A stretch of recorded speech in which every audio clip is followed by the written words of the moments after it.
muli nitong sinugod si Paeng. Nagbuno ang dalawa at walang sino man ang kayang pigilan sila.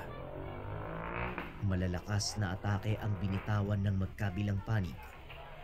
Hanggang sa kapwa wala nang natirang lakas. Napalood na lang ang dalawa habang pilit na inaatake ang isa't isa. Wala nang silbi ang pinaglalaban mo, Elyong. Sumuko ka na.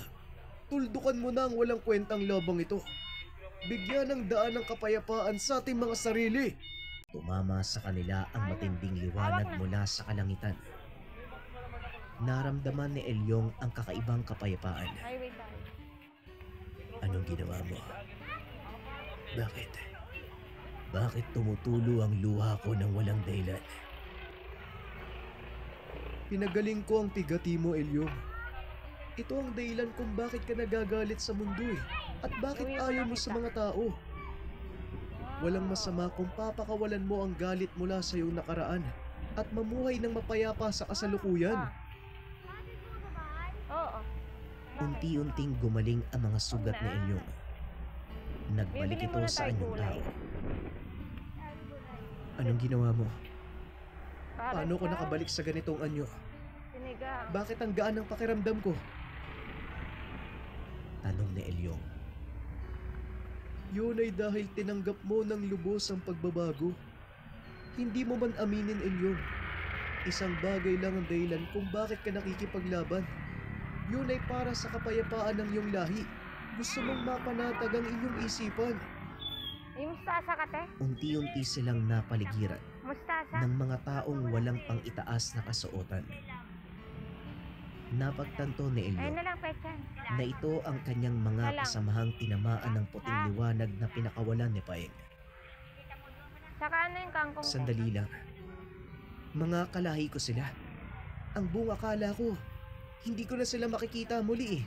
Anong ginawa mo sa kanila? Tinanggal ko lang ang bahid ng galit sa kanilang mga puso at kusa silang nanumbalik sa dating mga anyo.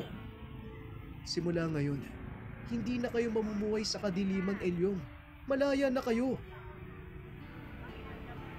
Biglang napalood si Elyong sa harapan ng binata at nagpasalamat. Ang buong akala ko, Dalawa yung aangkat. wala nang pag-asang magbalik kami sa dating buhay. Maraming salamat sa iyo, Paeng. Paano mo nalaman ang kahilingan namin? Hindi na pa sa akin ang kamay ng batala ng walang dahilan. Nakita ko ang nakaraan mo. Habang naglalaban tayo, napagtanto ko eh. Walang pinagkaibang naging buhay natin. Biktima ka lang ng malupit na pagkakataon. Pag-uusap ng dalawa.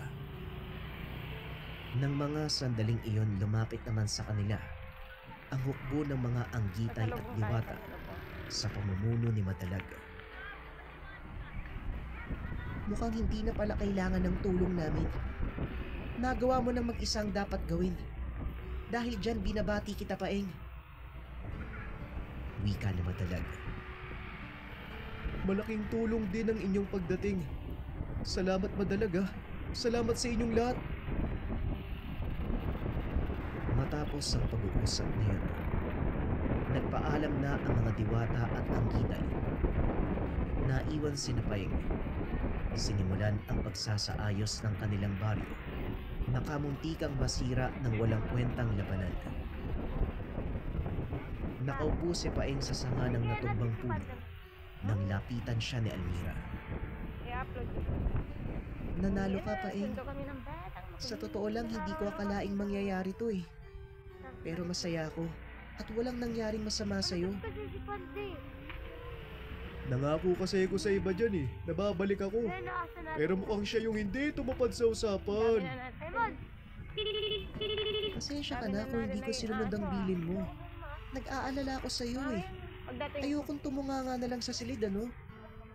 Alam kong patuloy kang nakikipagsagupaan para sa kapayapaan. Hindi ko maaatim kapag may nangyaring masama sa'yo eh. Baba mo na to. Wika ni Almira. Ito ang naging simula ng magandang pagtitinginan ng dalawa. Kalaunan ay nagkamabutihan. Bago ba? Sa patnubay at pagpayag ni Mang Alejandro